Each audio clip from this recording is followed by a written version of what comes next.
He said, "You're just the help who never left." But when she saw my name on the $12, 0 cents. Landed. She turned pale. I pushed the wooden chair across the cracked porch floor, the boards creaking under my weight, though my bones protest every movement. The sun is setting over our fields in Alabama, casting long shadows across the land I have tended nearly all my life. The breeze carries the sweat and the scent of earth, heavy with beginnings of dusk. I rest my hands on my hips and breathe deeply, trying to gather strength for the evening ahead. The garden tools lie unused behind me. I hesitate. From the window of the main house, she appears. Tiffany stands there, high heels clicking against marble, phone in hand, her shawl too bright. She watches me, and then with a voice sharp as broken glass she speaks, loud enough for my ears. "Look at you, dragging those arthritic bones around. You're like moss on old wood, always there, never useful." Her words slice the golden light. You were never more than the help who never left. Her daughter, my granddaughter by marriage, follows her footsteps, arms crossed, watching me kneel by the flower bed, dirt under my fingernails. Tiffany commands me. "Eula, pick up those weeds, arrange the flowers properly, clean that old stove outside. Guests arrive soon, make sure your work doesn't embarrass me." I obey, bending, planting, wiping, my shoulders aching with every motion. I step into the yard with a basket of gardenia, fresh blossoms in my hand. Tiffany's shadow falls across my path. She looks at the flowers and sneers. I crouch, place the bouquet and vase on a small wooden table by the porch. She surveys it, wrinkles her nose. "Watch your back, skeleton. We don't need your wrinkles in the sunset." It is a small room set up outside. White linen tablecloth, champagne glasses, lighting soft. Tiffany has invited press, potential investors, neighbors. I carry in a homemade lemon pound cake, my hands always shaky since hip trouble, since arthritis makes every step a gamble. I place it on the dessert table. "You clean the fields, Miss Eula. You don't sign the papers that fill pockets." A guest, rich dress, silk scarf, tilts their head and asks softly, "Is she family?" Tiffany answers, dripping with condescension, "Staff. She's part of the soil, not the legacy." I stand still, breathing shallow. My heart pulses, my knees tremble. The golden light fades. Shadows lengthen, a woman in the crowd whispers. Another chuckles. I feel weight settle into my chest like stones. My vision blurs. The sky, once warm, now harsh at the edges. If you feel justice deserves celebration, smash that hype button. Let us keep stories like this alive, echoing far, far away. Your support helps us bring understanding and love to those who deserve it. Thank you so much. Keep listening. I straighten up, cradle the cake plate to my chest. My legs burn. I try to move, to walk away, but pain drags me down. Suddenly, my calf seizes, Charlie horse, sharp, electric. I double over, dropping the plate. Cake slides onto the linen, frosting smeared. Guests gasp. Tiffany's lips part, her eyes glint. She watches. My knees buckle and I fall fully, bare hands scraping dirt, dress snagged, my cane forgotten at the door, laughter, a flash of cameras, phones lifted, the hush of wine glasses startled. Tiffany stands silent for a moment, her face pale, eyes wide. The sun dips low, the sky bruised purple. I lie there breathing through the ache, chest tight, hands trembling, heart broken. I taste cake crumbs mixed with dust. The whispers swirl. Poor old thing. Why did she bother? What a spectacle. I stay still as the crowd parts, shock or disgust flickering across their faces. I feel exposed, utterly ruined, but also something shifts deep inside. A spark unextinguished. Ain carved me hollow. But inside that hollow, something began to rise. I feel caged, but the cage cracks. Night claims the sky, light bulbs over string lights flicker. Tiffany turns away, dragging her guests inside, smoothing her dress, trying to erase what happened. I remain on that porch, dirt on my knees, twilight painting me like someone nobody wanted to see but nobody could ignore entirely. I stare out into the fields, into dusk, a silence heavier than any insult yet survived. I taste bitterness, yes, but also something else. Resolve. because something changed in that moment. They saw me fall. They saw silence break. I rise slowly, joints aching, soul burning. I will rise again, and I will be heard. My name is Eula May Carter, and I grew up under the broad oak tree behind the old Carter farmhouse, the kind that casts shade like a promise. I was 8 when I first scrubbed floors for Mr. Carter, Tiffany's grandfather. My school books were few, my uniform threadbare, but when illnesses struck, I carried my father's weight, carried his cough in dusty afternoons. When I was 12, the fever hit the household. The Carter children had enough blankets. I had only the rags I wore. I gave them my second coat, held their hands at night, soothed their shivers until someone brought water from the well. My father lay in bed for weeks. I learned how to soothe his breathing, even when I could barely catch mine. In 1918, when the influenza swept through our county, I gave away my shoes so one of the Carter maid's children could walk to the doctor. My father tried to stop me. I said if hearth and home mean nothing, then kindness must mean everything. My legs refused, but I walked anyway. Later, when Benjamin Carter, Tiffany's grandfather, almost drowned at the riverbank after a march of laborers protesting unfair wages, I plunged in, though I could not swim well. He slipped, I caught his sleeve, pulled him to shore. That night he sat trembling, water dripping from his clothes, and said nothing. He smiled once, gently. Through droughts I worked fields beside the Carters, planting cotton, pulling weeds, hauling water, protecting small plots of community garden I'd asked for from Mr. Carter. It was never much, just vegetables for those who had nothing, but I kept the soil alive even when the sun cracked the earth. I saw families in our county lose everything in dust storms. I shared what little seeds I had, though that meant I had none to sell. I gave clothes away, mended torn garments, patched shoes. I believed dignity was sown stitch by stitch, seed by seed. Still, though I sacrificed, no one remembered. Benjamin Carter died, left me favors unspoken, love unmentioned. His letters once spoke of me as his steadfast shadow, but then life pulled away.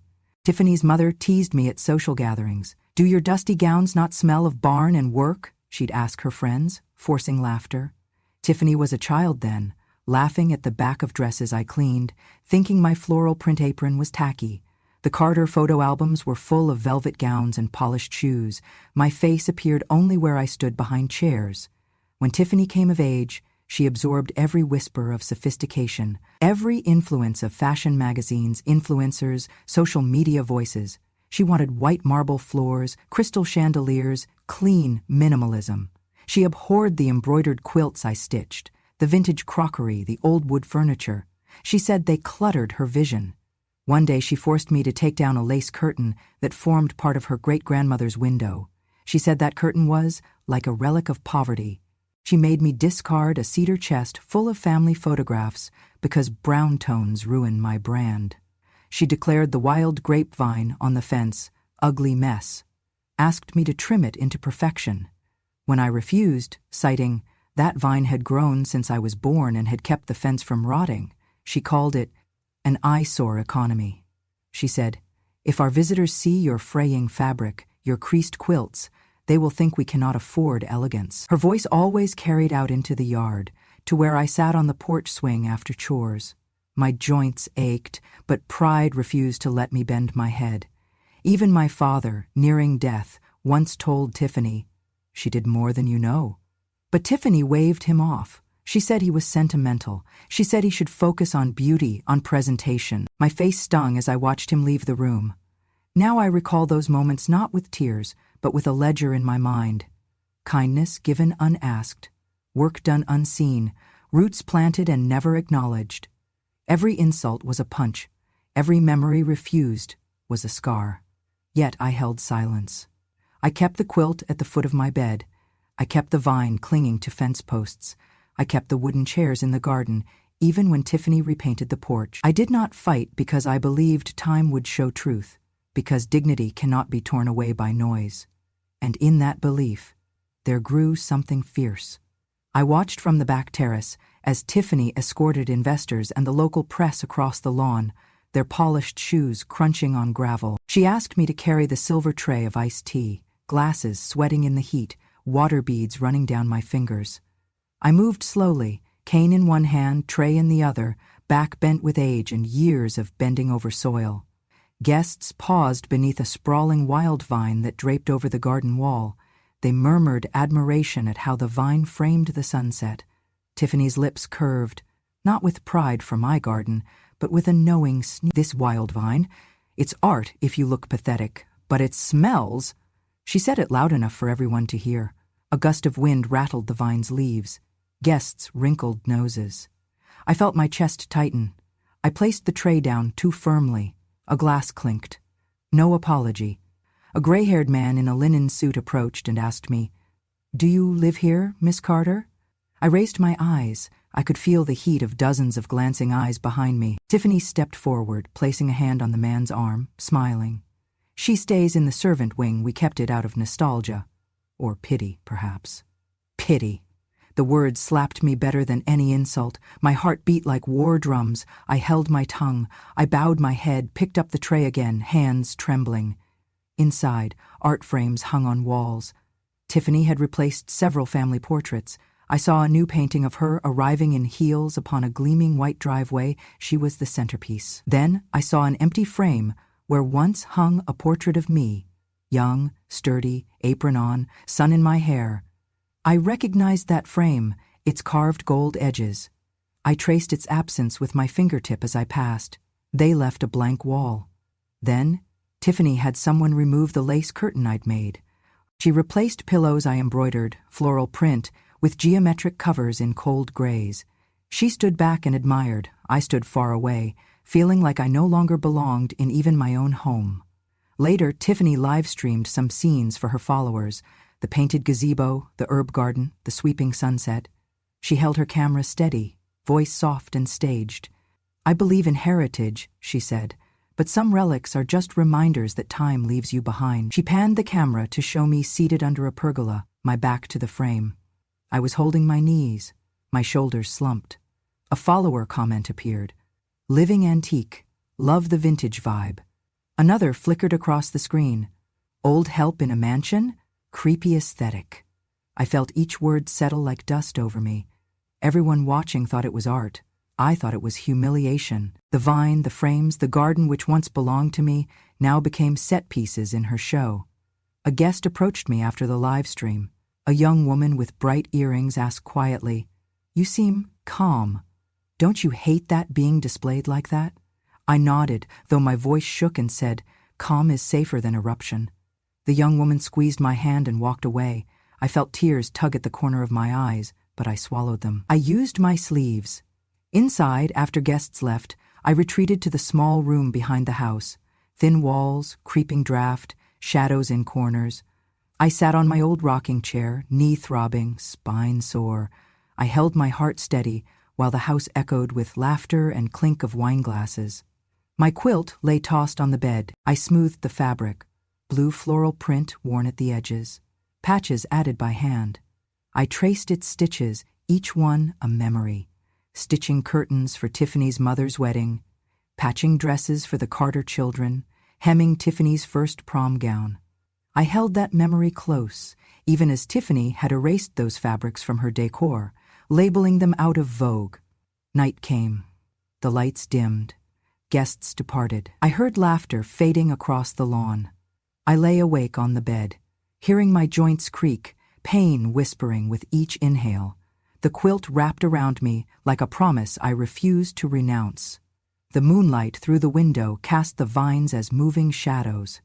I stared at the ceiling, thinking of every time Tiffany said I was just scenery, just help, just part of the soil, nothing more. But in that silence I counted the names of every vine I planted, every cloth I mended, every injured hand I held, every seed I planted so someone might eat.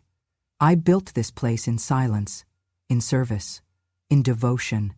I prayed that one day the world would see not the mended dress or the garden's framing, but the gardener.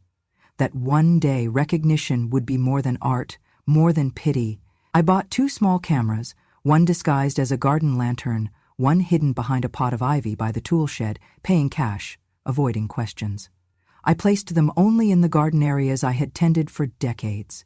spaces that were mine in spirit long before law confirmed it. I waited for rainy days, twilight shadows, for Tiffany's guests, for her glare when the golden light hit exact corner. I held the small recorder in my pocket, praying my hands would not shake when I turned it on. The first recording was on a humid afternoon. Tiffany led the visiting group of investors across the lawn, pointing to the gazebo, to the sunset view over the pond. The lantern camera caught me in the background, gathering rose petals dropped from bushes, kneeling by the soil, hands dirty. Tiffany paused, looked at me, pursed her lips. A guest said, "How quaint, someone tending the garden." Tiffany said, loud enough for the mic to pick up, "Yes, we keep that here so people feel life happened. If you look closely, feel small nostalgia." Then she snapped fingers and directed me. "Eula, sweep the leaves. The path must be clean. Guests should feel luxury, not farm." Heavy rain had fallen earlier. Leaves were soaked, mud underfoot. I found a broom, tried stepping gently, slipping, bending low. My back protested. A drop of rain slid down my face. A guest coughed. Someone said, "She smells like mold, not money." Tiffany laughed softly. "It matches the aesthetic if you squint." I froze, the camera lens unblinking. I held my breath. I kept sweeping. That night came another scene. The sky was ablaze with dusk, orange, pink, violet. Tiffany had arranged for a photographer and videographer to shoot sunset shots for her promotional campaign. She told me to stand behind the pergola in the garden, just placed as a silhouette against the sky. She said, "Smile, old girl. You're just scenery. The sunset is mine, not yours." I could feel every word on my skin. My legs trembled, my heart pounded, the warm light turned cold. I posed, shoulders hunched. I could feel the cane pressing into my side. The wind tugged my hair, the breeze made the vines sway. Shadows danced across my cheeks. I looked out at the horizon, wanting to disappear, wanting to vanish into dusk, but also wanting to scream. The camera clicked. A guest pulled out a phone, recorded my silhouette. On screen I looked like a painting, elegant, tragic, but not alive.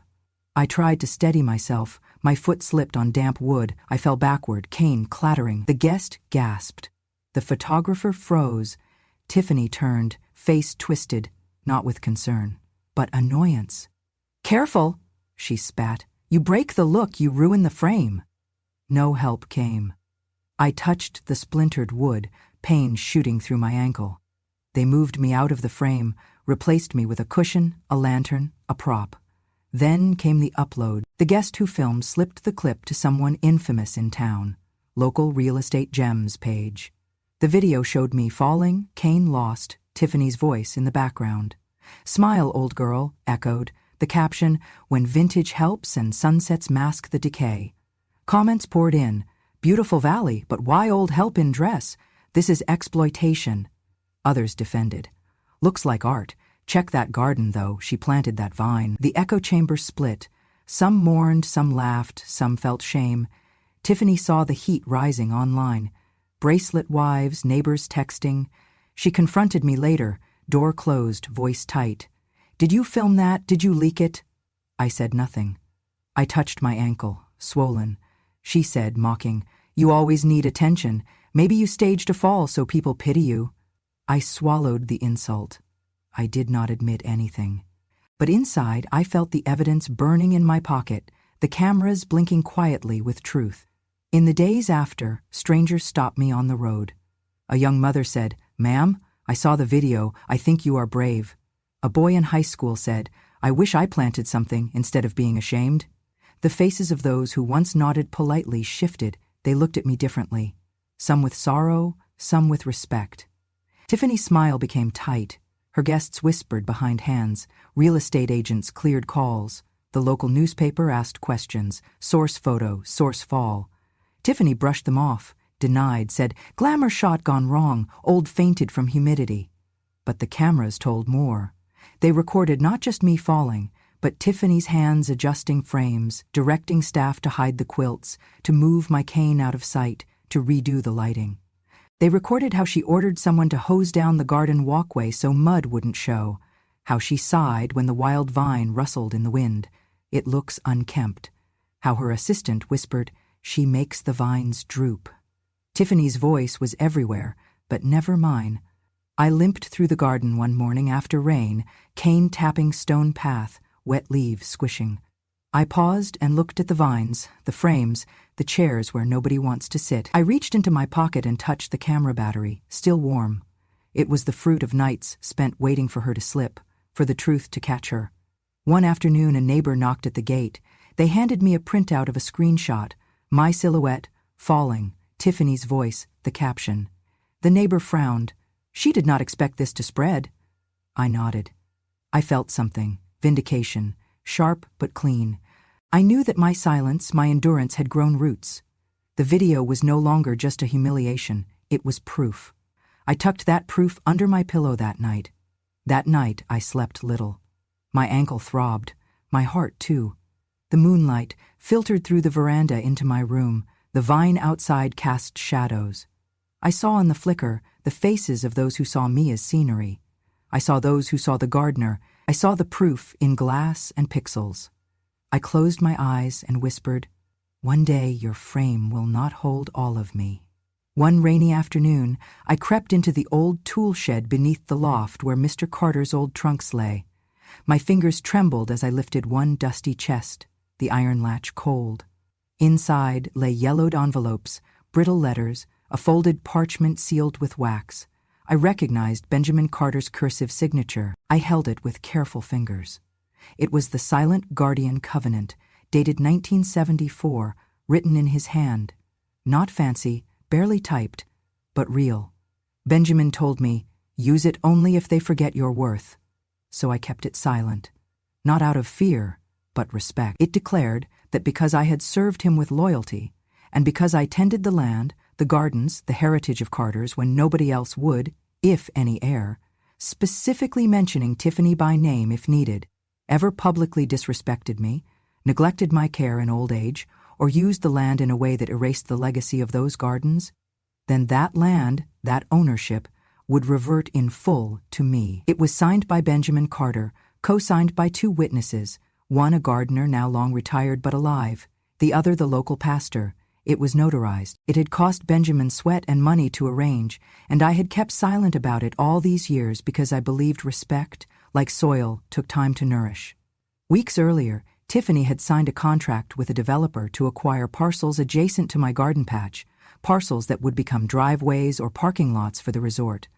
One morning, Mr. Patel, the developer, in his crisp suit, asked Tiffany to show title maps and deeds. Tiffany showed most deeds, but when he asked about the garden patch boundaries, she hesitated. That hesitation triggered something in Mr. Patel's legal advisor, who searched county records. They found the covenant referenced in the archives, sealed under probate record Carter Family Trust documents. Tiffany's face paled in the meeting. At home, she confronted me in the kitchen, odor of baked bread and worn linoleum. "You've had that covenant all this time? You played innocent," she spat, voice shaking. I was mixing batter. My hands paused, flour dust settled. I said nothing. I let the letter rest on the counter, letting her see the writing. She scoffed. "It is outdated. No one told me about this. Lawyers change, laws lapse. You are out of touch, old. They said I was outside the law. They said I was senile. They said I did not understand real estate. But the covenant had been kept in public record. County maps, trust documents, legal archives. It had never been destroyed, never been rescinded. The developer's attorney said it was valid. Real property law respects recorded covenants if they are properly notarized, properly witnessed, unbroken, unchallenged, until now. Tiffany tried another avenue. She claimed I forged the thing. She called the gardener witness, old Mr. Jensen, saying he was mistaken. Jensen came to me, leaning on his cane, eyes watery but firm. He remembered Benjamin, leaning on him during the drafting. Benjamin speaking of preserving what Eula built. The pastor witness, weakened with age, affirmed he saw the signing.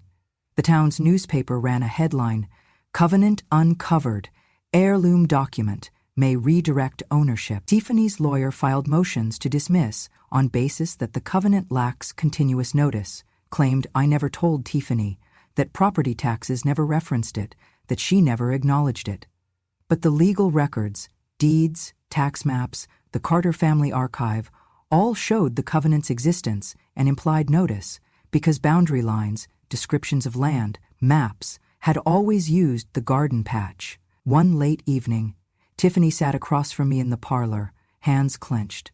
I held nothing but the parchment. She raised her voice in front of her investors. This covenant was buried. It holds no weight now, legally. A guest frowned, asked quietly, "But there is the record, right?" Tiffany's face flickered.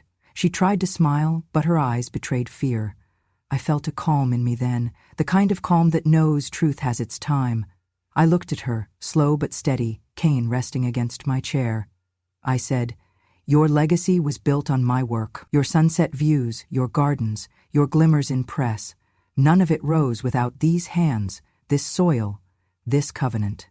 That night the wind rattled windows. The vine outside pressed against glass. I lay in bed with the covenant wrapped in cloth on my lap. I pressed my cheek to pages, smelled the old paper, smelled Benjamin's ink. I could hear Tiffany pacing beyond the walls. Next morning, when the developer's lawyer delivered notice, Tiffany's contract to build a driveway over the garden patch is void. The ownership of the patch, the garden, the land, written in Tiffany's marketing brochures, legally belongs to me, Eula May Carter. Tiffany received letters, one from the lawyer, one from the county, both stating the covenant is enforceable. In the golden light of dawn, Tiffany came into the garden. She stood by where the vine draped, where I fell, where I stood in the dusk. She saw the parchments in my hand. Her face turned pale. She asked, "What are you going to do?" I placed covenant paper in her palm. I did not smile. I said, "The law heard what you said when you thought I could not be heard." And I knew then. The ground beneath my feet belonged to me, the soil I had tended, the vines I had kept, the gardens I had coaxed into bloom, all mine. The covenant that Tiffany tried to dismiss as antique, as irrelevant, as forgotten, was alive, and finally, justice would walk in daylight. The courthouse in Montgomery smells of old oak and polished shoes. Light filters through tall windows onto wood-paneled benches. Reporters chatter outside. Neighbors who once pretended not to see me now sit in the gallery. I clutch my covenant in a folder, my lawyer's hand warm on my shoulder. The time has come. Tiffany enters with her team, wearing crisp suit, makeup perfect, smile practiced. She glances my way, eyes narrowing. I am led in after, cane tapping the floor, heart hammering like thunder. My lawyer calls to me, "Stand tall, speak truth." I nod. The judge swears the witnesses. First to testify is Mr. Jensen, the gardener who drafted the covenant with Benjamin Carter. He remembers the collecting of signatures, the wax seal, the notarization. He describes Benjamin Carter leaning on his arm, saying with urgency, "Make sure she is protected, that those who come after know her value." He says he signed. His hands tremble as he stands, but his voice is sure. Then the pastor witness testifies, old voice but strong. He saw Benjamin Carter sign the covenant in his study, in front of family, and asked for someone to keep it safe. He quotes Carter, "This land, these gardens, these are the memories she nurtured. If they betray her, then let the earth return to her." The judge listens, scribbling notes. Next, video evidence. The camera lantern, the tool shed camera, the clip from the guest who filmed me falling at sunset. It plays softly on a projector screen. Tiffany flinches. On screen is the rain-damp wood, my ankle slipping, cane lost, the vine rustling behind. Tiffany's voice. "Smile, old girl, you're just scenery. The sunset is mine, not yours." The gallery goes still. Someone gasps. I feel tears damp under my eyelids. Tiffany's lawyer stands. He says, "Your Honor, this is hearsay. She is elderly. She misunderstands laws. Covenant is an obscure document, not acknowledged, not enforced." He argues that my memory is fuzzy, that I waited decades, that Tiffany had no duty to inform or show the covenant. He says investors bought titles in good faith, blah, blah. But my lawyer counters with the recorded deed maps, the public archive records where the covenant was listed, the tax maps, the land boundary descriptions. He brings up emails, planning permits referencing the garden patch, legacy area of the Carter property. He shows how Tiffany marked that patch on her blueprints, but failed to mention the covenant in disclosures. The judge leans forward. He looks at Tiffany, She forces a smile, but I see panic. Then there is the testimony of a neighbor, a teacher, who saw Tiffany removing the lace curtain, replacing embroidered pillows, erasing photos of family, then posting decorative shots online trying to brand the home as modern resort chic. That teacher says she believed the legacy was dragging her image down. Another voice, a younger woman from the live stream. I saw the video. I saw the old lady fall. I refused to share it at first, but I could not look away. Something felt wrong. The judge calls for closing arguments. My lawyer stands, voice steady despite my racing heart. Your Honor, the covenant is clear. In writing, with proper witnesses, it was created in good faith, held in public record, never rescinded. The insults, the editing away of her likeness, the removal of her photos, all actions Tiffany took knowing full well this document protected Eula. That is disrespect, yes, but more than that, it legally violates the covenant and right of property. We ask this court to enforce it, not as pity, but as justice. Tiffany's lawyer pleads, she has no commercial experience, she cannot manage million-dollar land, let her remain in place, but let the legal owner be the developer. The judge pauses. Silence falls. The jury, the public, the reporters all hold breath. Finally, the words come, firm. This court finds that the Silent Guardian Covenant is valid and enforceable. Eula Mae Carter is declared the lawful owner of the land in question, including the garden patch formerly claimed by Ms. Tiffany Carter and any structures built or planned over it. The contract Tiffany signed with the developer is void insofar as it infringes upon Ms. Carter's protected property.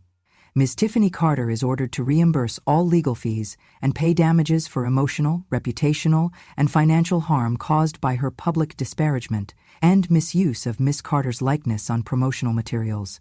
A protective order is issued. She is to refrain from coming within 50 yards of Ms. Carter's dwelling or her garden until further notice. Failure to comply will result in fines. Tiffany's knees buckle. She gasps. She backs into a chair. Her face loses color. Her voice fails. The courtroom murmurs. Many stand. Eyes glisten. My lawyer squeezes my hand. My heart is a drum, each beat echoing relief and sorrow. I am allowed to speak. I stand before the judge, cane in one hand, covenant in the other. My voice comes soft but clear. This land was never mine to own until this moment, but it always was mine to tend. The vines, the quilts, the sunrise, they belonged to me then, even when I was called nothing. My voice quivers. I swallow. Let this not be about vengeance, but about memory, about what it means to be seen. Tiffany collapses into stunned silence. Someone helps her up. Her lips tremble. Her eyes glisten not with pride but shame. The press flashes pictures. The crowd parts. Neighbors, some nod, some sigh. The young mother who comforted me earlier catches my gaze and smiles. The teacher stands chin high. Outside the courthouse, sunlight burns bright. The air tastes of justice. Reporters crowd around. Tiffany slips away, not looking back.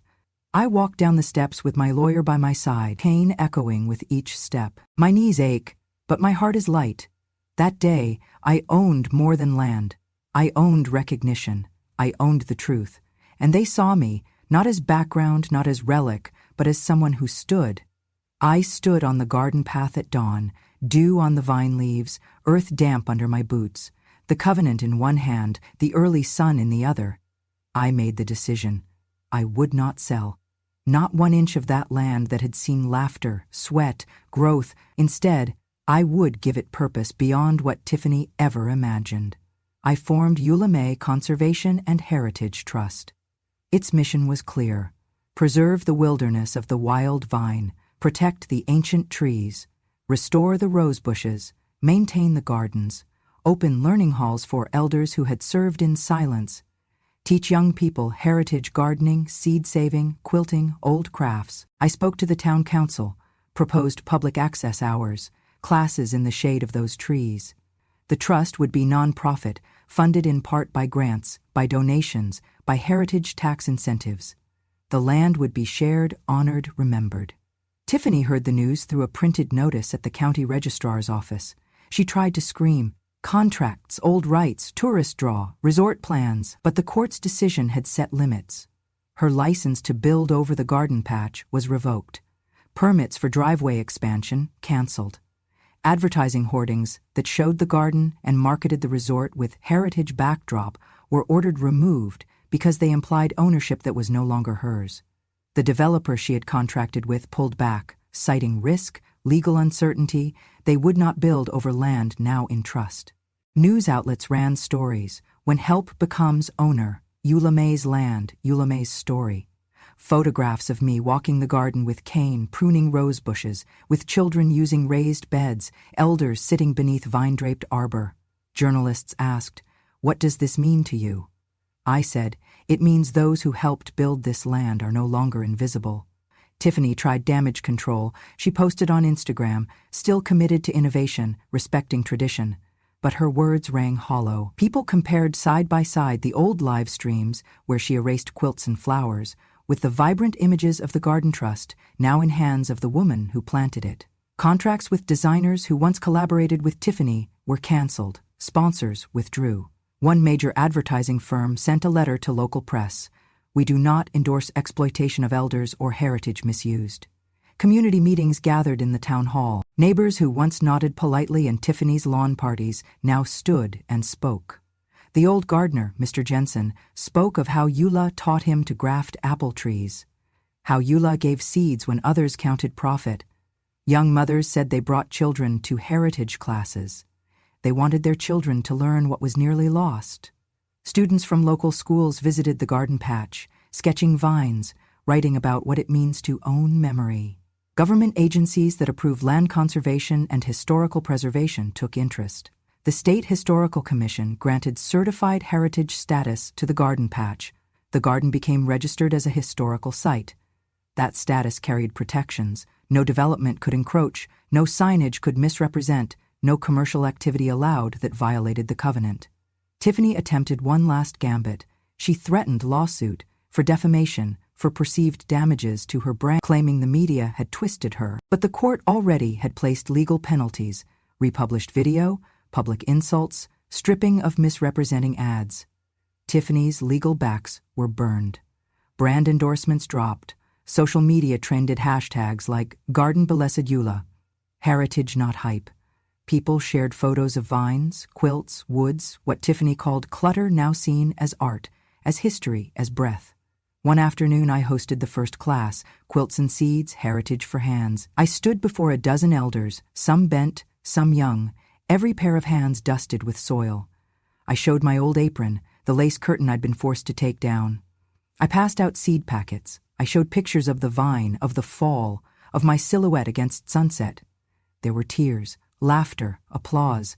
The teacher from the live stream came. The boy from school smiled wide. Someone handed me a letter from a sponsor. "Because you stood." Tiffany never showed up. A single photo appeared in the paper, her standing outside the courthouse steps, face drawn pale, eyes red, no words.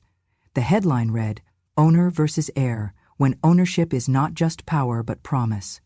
I walked that evening through the garden path I had planted decades ago, rose petals soft, vines heavy with blossoms, birds settling on branches. I touched the gate of the Heritage Trust, my name copper-plated on a sign. Amos Eulamay, Conservation and Heritage Trust. I limped with cane but shoulders square, heart light. Neighbors passed by, smiling, greeting me. Children ran through patches of poppy, laughter in their voices. The old wooden benches where I once cleaned leaves now held pairs of knitting grandmothers, students sketching, elders teaching. It was no longer just my garden, it was everyone's story. And in the quiet sunset of that garden I felt justice, not loud, but lasting. Not vengeance, but honor. Not emptiness, but purpose. The early afternoon light is soft, honey-tinted, when Elena Ramos, the young journalist, comes to sit on a wooden bench under the old oak tree beside the garden. Her notebook open, pen poised. Reporters, neighbors, students gathered quietly. They have come to hear what I have to say. I clutch a small stack of papers in one hand, the will in the other. Elena asks gently, "Miss Carter, do you want Tiffany to apologize?" I pause. The bench creaks under me. My cane leans against my knee. I feel the wind slip through the vines, brush against my face. I answer, steady, I do not want a false apology. I need silence that carries respect. Elena nods, jotting down my words. She asks, "What will you do next?" I breathe the scent of jasmine, of earth, of rose. I say, "I will make sure what was hidden becomes legacy, what was erased becomes remembered." Her next question, "Seeing your name on the deed, how does that feel?" My heart pulses. My eyes sting. I reply, "My name has waited in shadows, on maps, on covenants. Being on paper now, it feels like sunrise breaking long before dawn. I was always here. I open the will for them to see. My voice carries over the hush of the crowd. I hereby establish the Eula May Heritage Endowment Trust," I say, "to preserve not only the land, but our stories. I bequeath to the local museum my embroidered quilts, my mother's thimble, the old sewing machine that sang under my hands, the straw sun hat I used planting when Tiffany was but a child chasing butterflies by the garden gates." I look at the crowd. I see children, elders, neighbors I once passed in silence. I say, "These are not relics. They are proof. Proof that hands that weeded, that repaired, that kissed land under debt and drought, these hands deserve witness." I fold the will, raise it slightly. I leave those things, and this land, not as gift, but as promise fulfilled. The first beneficiary of this trust is the student of the Heritage Workshop who proves kindness, respect, and love of the soil. Not fame, not image. A photographer snaps. A clip rolls. Someone cries quietly. I do not expect Tiffany to rush forward. I do not expect tears from her. I expect the truth to stand.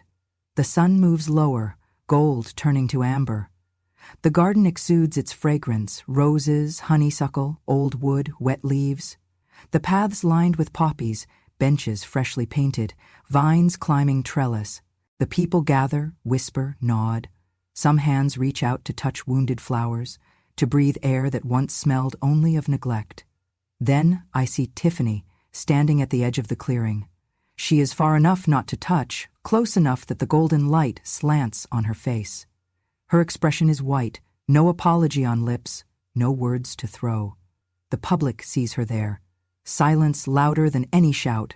A child walks by with a seedling from the Heritage Workshop, offering it to me. I accept it with both hands, soil staining my palms. The crowd applauds. Elder women stand, hands over hearts. Young people snap photos not for glamour, but to remember truth. I raise my cane, steady. I raise my voice, low but firm. You said I never signed anything, but promises carved in silence hold more weight than voices raised in vanity. My name has always been here. Now everyone sees it. I close my eyes for a moment. I feel the oak's bark behind me, its roots deep in the soil I tended. I feel my bones strong with both pain and pride. I feel justice not loud but certain. The crowd lingers after sunset fades, lamps glowing, laughter soft, stories shared. Tiffany remains at the back, face pale, eyes cast downward. No words. The glow of twilight frames her silhouette. Mine is beside ancient vines, under heaven, among people who now speak my name with respect. I walk slowly off the platform, cane tapping stone pathways, children running ahead. Neighbors speaking of future workshops, of crafts, of heritage. The museum curator steps forward, asking for the quilt, the hat. I hand them over, no cost, no show, just belonging. Dusk turns to dark. Fireflies flicker. The oak tree's shadow grows long, the stars peek through. I stand under the same sky I have looked at from garden and porch all these years. I whisper, not for Tiffany, but for everyone who ever thought they were invisible. They said I never signed anything. But history writes loyalty. Soil remembers those who plant. My name was drawn in covenant, in silence, in soil, and now it blooms in every garden here. The trust is set. The museum holds my memories. The land breathes with life, the vines live, the quilts hang, the children learn. Tiffany has no claim now, but the memory she tried to erase. But the world knows, and as the last light fades, I smile, not for triumph, but for peace, because I was never just the help, I was and always will be a gardener of truth.